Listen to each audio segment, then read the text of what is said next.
Hala eta guztiz ere, zuok zeuek ez zarete kapazak izan txori batzuen kantak bereizteko. Gainetik zeudenak bakarrik entzun dituzte, ozenenak bakarrik. Kanpora atera nintzen. Goizeko ordu txikiak ziren, baina artean ez zuen guzti zinundu. Marra gorrista bat ikusten zen, odeiertxean. Loak hartu nahi ez duen haur baten begia. Fred hurreratu zitzaidan eta zerrori begira jarri zen, ura ere.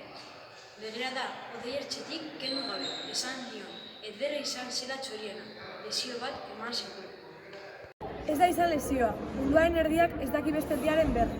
Segitu zuen naturalistak otzemugari begira. Nire bizitzako 40 urte eman ditut zoriak entzuten. Badakit zorien katuei buruz jakin beharko guztia. Baina ni neu ez naiz kantatzeko gauza. Ez dut sekula lerro bakar bat idatzi. Nik neu poeta izan nahi nuen, baina ezin izan dut sekula idatzi. Beldurak gehiago egin dit. Estoniako basoetan, entzun nuen azken aldiz kuku. Gure herriko uste zaharra da kukua lehen aldiz entzutean txampanak bat dituzu Patrika. Urte osoan izango duzula dutua.